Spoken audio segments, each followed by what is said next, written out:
Olá, graça e paz, meus irmãos. Nós vamos encerrar hoje o nosso semestre. O último domingo do semestre, teremos uma pausa em julho, vamos entrar em férias.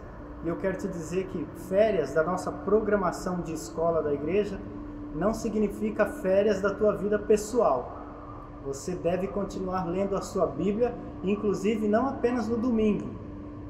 Você deve ler a sua Bíblia diariamente. Mas pensando em encerrar o semestre, eu queria que a gente orasse pensando um pouco na nossa praticidade da vida. Afinal de contas, aí, desde fevereiro até hoje, 5 meses pelo menos de escola bíblica dominical. Se a gente pensar numa média de pelo menos 4 domingos por mês, já são 20 aulas. E uma pergunta que eu sempre faço nessas pausas é: o que eu aprendi? O que valeu? O que minha vida mudou com tudo aquilo que eu ouvi?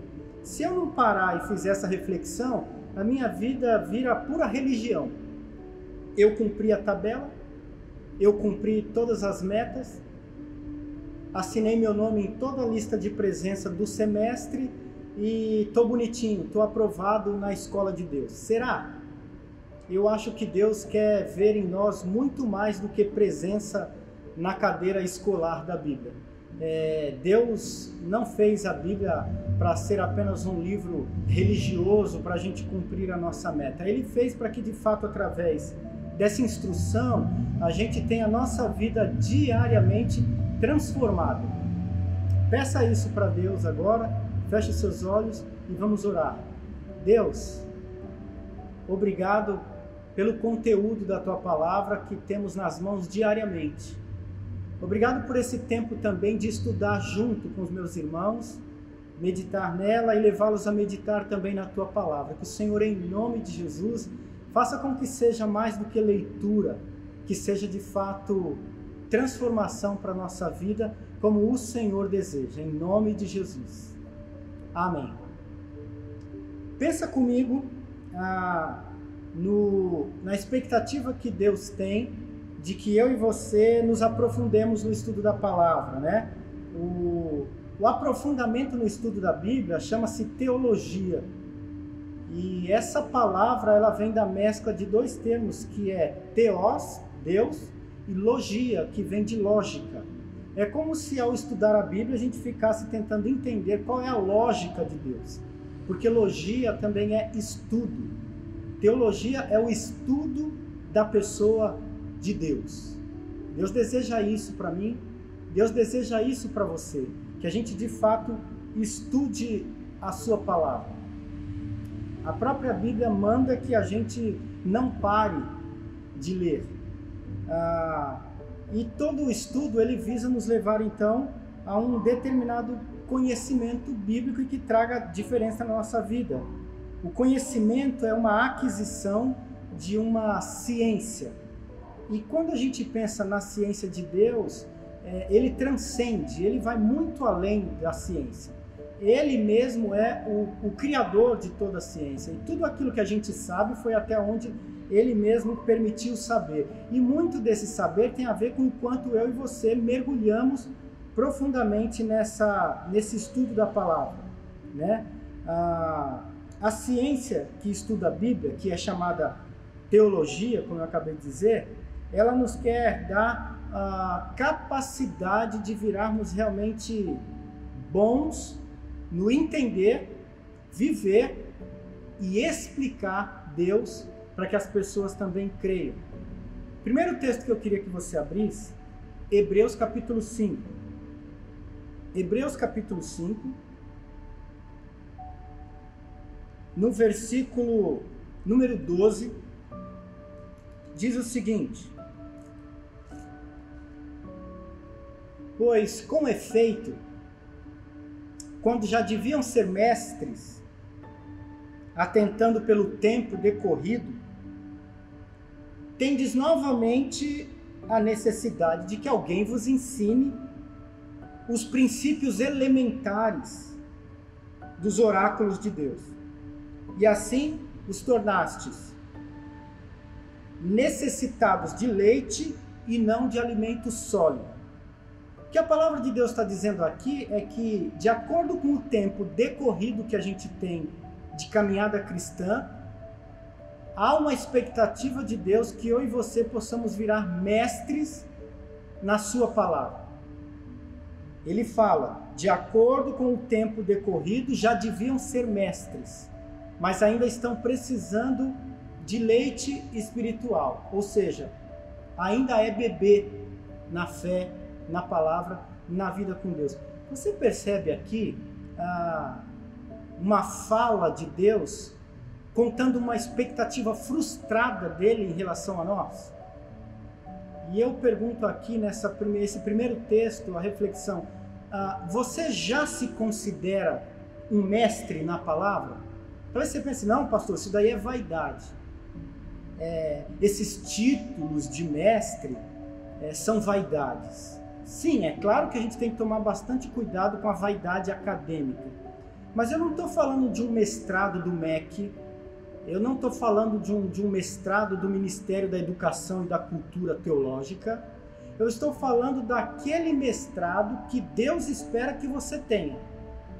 Eu estou falando desse mestrado aqui de Hebreus capítulo 5, no versículo 12, aonde a palavra de Deus fala que eu, você, nós já devíamos sim ser mestres. Você se acha um bebê em algumas coisas espirituais ainda? Isso não te constrange quando você sabe que é a expectativa que Deus tem para você? A mim me constrange. Eu sei que eu deveria saber mais, eu sei que eu deveria estar mais preparado do que estou e alcançar muito mais a expectativa que Deus tem para mim. Muitas pessoas acham a teologia muito difícil e encontram nela uma desculpa espiritual para não buscar. E eu queria que você não permitisse fechar mais um semestre de escola bíblica da tua vida sem você se inquietar com isso, para que você não seja um acumulador de horas-aulas. Não é isso que Deus quer, que você seja um acumulador de horas-aulas. Deus quer que você realmente seja um mestre na palavra, para que você aperfeiçoe também a tua caminhada com Ele, tua santidade e tudo que Ele vai desejar fazer através da palavra na sua vida. E é muito complicado a gente tratar a Bíblia apenas como um livro de fé, quando ela mesma conta a ciência da história. Conta como Deus construiu a história, como Deus construiu a humanidade. Na mente de muitas pessoas, a ciência e a fé não se misturam. É como se eles dissessem que a fé vem da alma, e a ciência vem do cérebro. E Deus fez a alma, mas não fez o cérebro. Isso é uma ideia errada, sabe? De achar que as coisas do sentimento foram feitas por Deus. No máximo é como dissesse assim, Deus criou o coração. As coisas que a gente sente vêm de Deus. Mas o cérebro, quem criou foi o diabo. Porque esse negócio de inteligência, conhecimento, ciência, não é de Deus. Será que é isso mesmo? Será que nós não estamos fazendo uma divisão, uma separação? Ou pior dizendo, um separatismo daquilo que Deus queria que fosse uma fusão de vida. Para que a gente talvez conseguisse chegar então naquilo que Ele tanto espera, que é o quê? Vida em abundância. Vida com espiritualidade farta. E para isso, nós não podemos criar essa dicotomia entre sentimento e razão, espírito e corpo, porque tanto as coisas imateriais, invisíveis e espirituais foram feitas pelo mesmo Deus que fez também aquelas coisas intelectuais. Deus criou tanto o nosso sentimento como a nossa inteligência. E eu preciso usá-la cada vez mais para me aprofundar também nas coisas de Deus. Nas coisas de Deus. Queria que você abrisse então o segundo texto, que é a primeira carta de Pedro, capítulo 3. 1 Pedro, capítulo 3. Olha o que diz lá no versículo 15. É mais uma vez mostrando que Deus não separa as coisas espirituais ou sentimentais das coisas intelectuais e racionais. 1 Pedro 3,15. Veja só. Antes, santificai a Cristo como Senhor no vosso coração. Duas palavras um pouco abstratas aqui, né? Santificar a Cristo e no coração. Estando sempre preparados para responder a todo aquele que pedir razão da esperança que há em vós. Gente, pensa um pouco aqui nesse versículo. Deus está dizendo que quer que você seja uma pessoa preparada para explicar a razão da esperança que você tem nele. Estejam prontos para responder para todo aquele que pedir razão da esperança que está em vós. Deus não quer que você seja um cara cheio de esperança. Tem muita esperança, tem muita fé em Deus. Por quê? Não sei. Só sei que eu sinto um negócio aqui que eu creio. Legal, muito bonito, muito bom. Mas parece que Deus quer um pouco mais. Deus não te fez daqui para baixo. Então, eu tenho uma esperança aqui no coração. Por quê? Não sei. Do pescoço para cima eu não sei. Deus quer que você saiba. Deus quer que você estude. Deus quer que você conheça. Deus quer que você tenha lógica. Deus quer que você tenha propriedade, capacidade, intelectualidade, capacidade cognitiva de explicar para as pessoas por que você está nesse caminho. Esteja preparado para responder a todo aquele que pedir razão da esperança que você tem. Alguns pontos práticos agora para a gente pensar então. Em cima desses dois versículos introdutórios. Vamos ser bem rápidos aqui. Tiago, capítulo 2, versículo 17. Tiago, capítulo 2, versículo 17. Assim também, a fé, se não tiver obras, está morta. Por si só está morta. Deus também está dizendo que a nossa fé inspirativa, espiritual, sensorial, precisa ser braçal. Olha só que legal.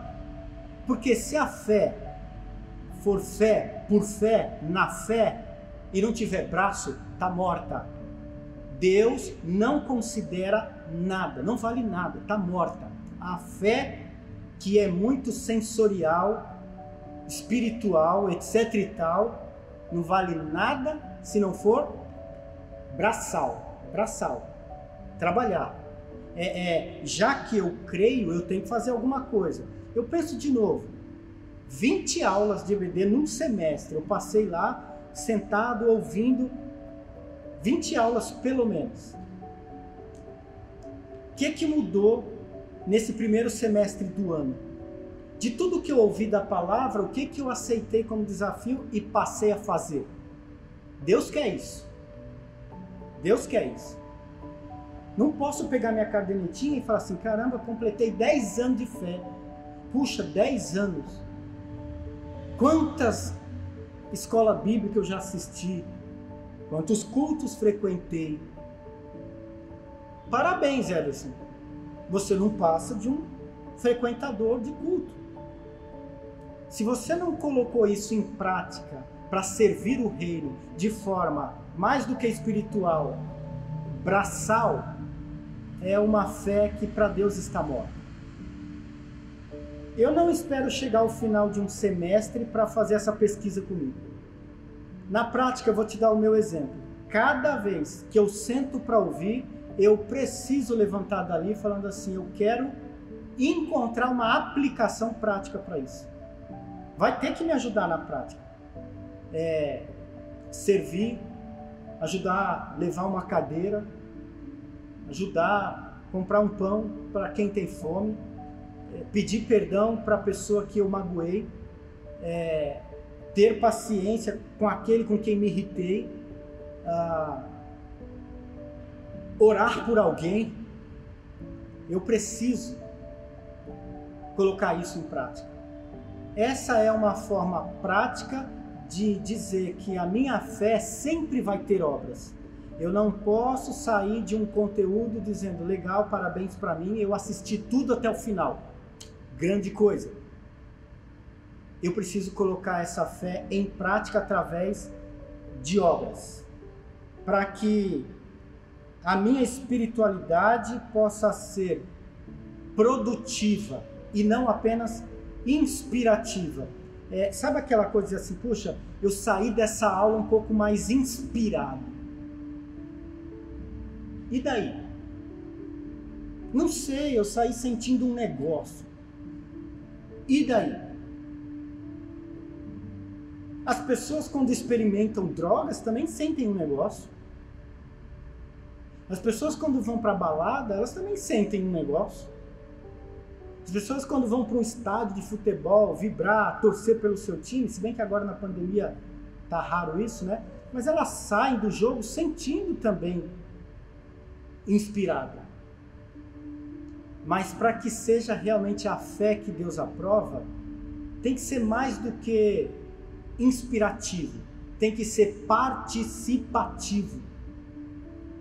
Pensa com Deus e consigo mesmo, se na prática você está sendo mesmo um crente participativo do reino e atendente da expectativa que ele tem para a tua vida. Faça isso, meu irmão.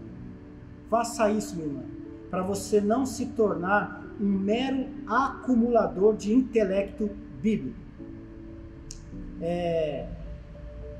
Eu tenho uma estante razoavelmente boa de livros e no começo do estudo teológico vinha aquela vaidade de acumular mais um livro na estante. Eu cheguei em uma época que eu falei assim, olha, eu não leio mais um livro enquanto não colocar em prática algo que aprendi no outro. Foi muito bom para mim. Primeiro que eu parei de acumular, diminuiu muito. E segundo porque eu comecei a praticar nele isso, olha, esse livro vai me contribuir com algo da fé, mas eu tenho que tornar praticante, braçal, para que a minha fé não fique sendo fé na fé da fé sem obras. A fé, a nossa espiritualidade precisa ser, então, mais produtiva do que inspirativa. Segundo, a nossa espiritualidade precisa ser inteligente e não apenas comovente. Quero que você abra 1 Coríntios, capítulo 14, versículo 15. Esse sim, agora correto aqui. Que farei, pois? Orarei com espírito, mas também orarei com entendimento. Cantarei com o espírito, mas também cantarei com a mente. Orar com o espírito só, a Bíblia reprova. Cantar com o espírito só, a Bíblia reprova.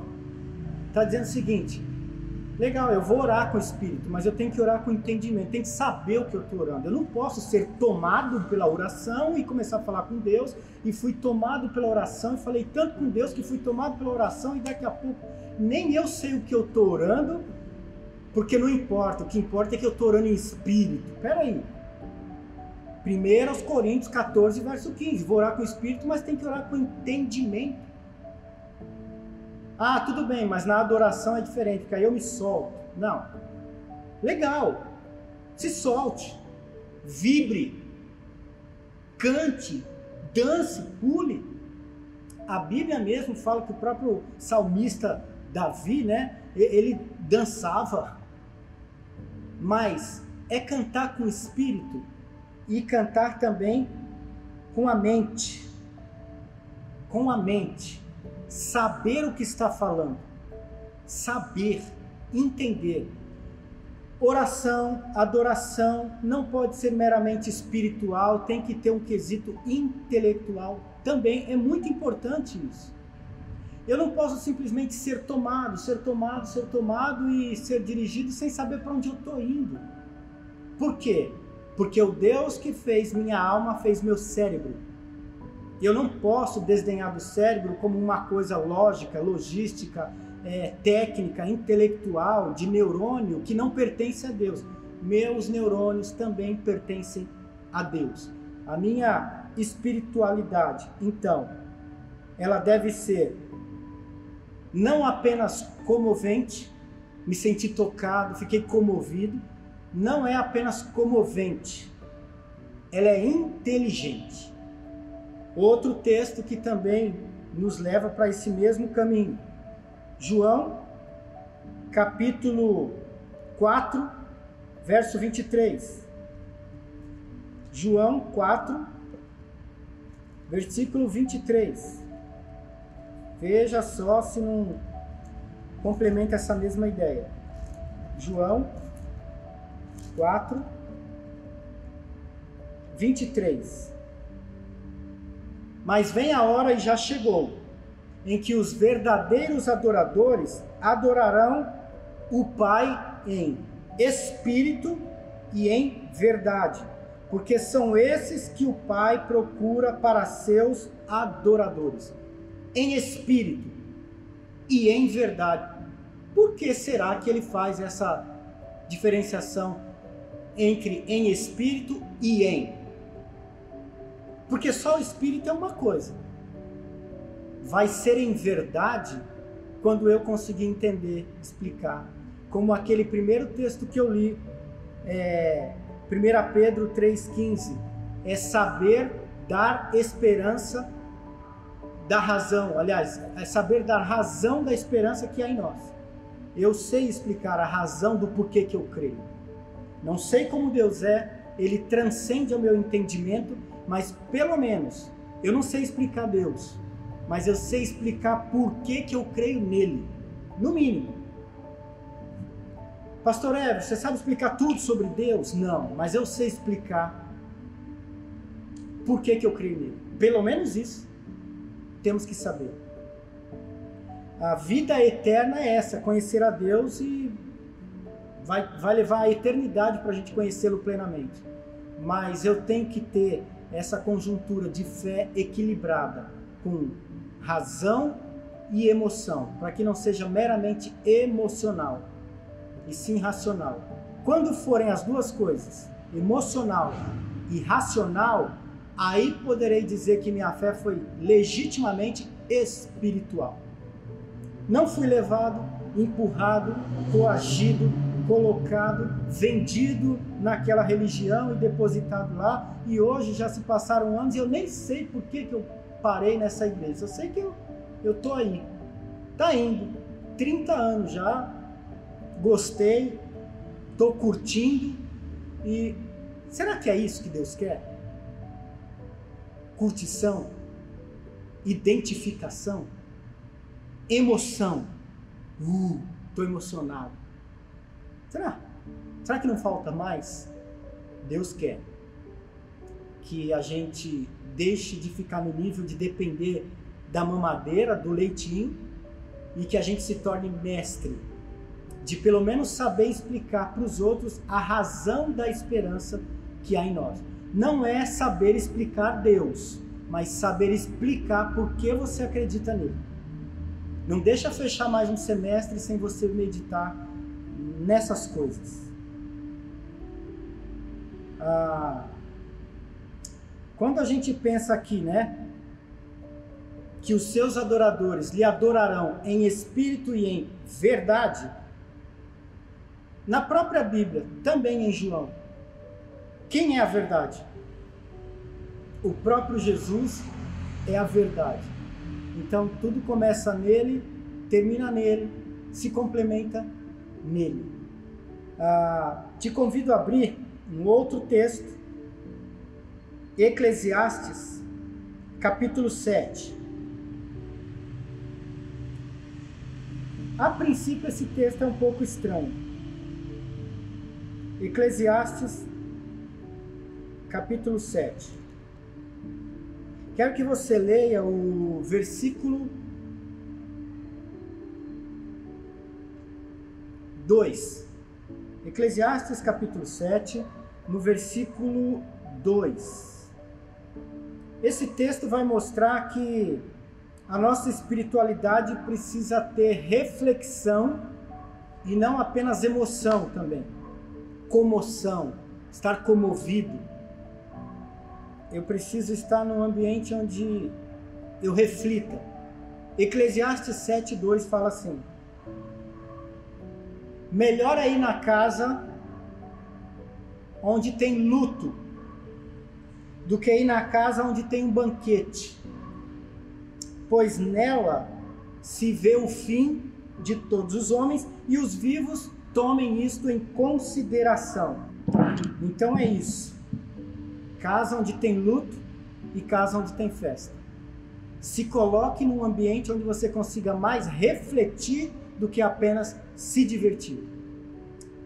E um último texto para a gente terminar, Romanos, capítulo 12.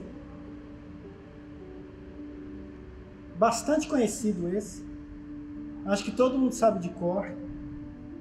E é com esse que eu quero fechar, porque ele usa a palavra mais técnica da razão em toda a Bíblia.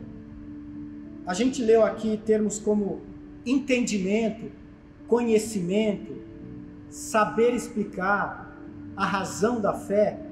E Romanos 12, verso 1, fala o seguinte: rogo-vos, pois, irmãos, pelas misericórdias de Deus, que apresenteis o vosso corpo como sacrifício vivo, santo e agradável a Deus, que é o vosso culto racional. Entenda o que você está fazendo e preste a Deus um culto racional. Entenda a EBDs que você tem participado e faça disso um tempo de culto racional. Entenda o tempo de louvor, de adoração que você tem adorado e faça disso um culto racional. Entenda, não despreze o entendimento, o conhecimento, a razão, porque o Deus que criou tua alma e teu coração criou teu cérebro. Entenda e valorize, porque o culto que Deus aceita é o culto que equaliza espiritual com racional. Racional.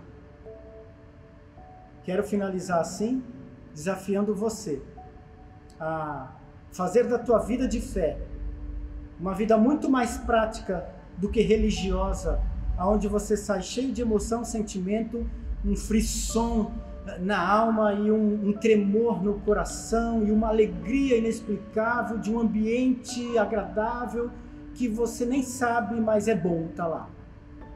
Deus espera mais de mim, mais de você.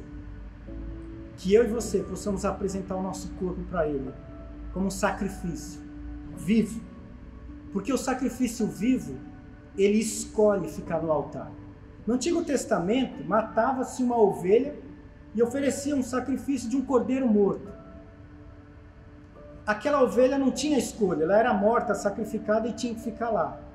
O sacrifício que Deus aceita é o vivo, aquele onde você está vivo e aceita ficar no altar e paga o preço do teu sacrifício. Você não é uma ovelha que alguém te levou, sacrificou, degolou e pôs no altar. Você é uma ovelha viva e como um cordeiro vivo, faça a tua escolha sábia, inteligente, de prestar o melhor culto e a melhor vida de adoração para o teu Deus, em nome de Jesus. Um grande abraço. Deus te abençoe.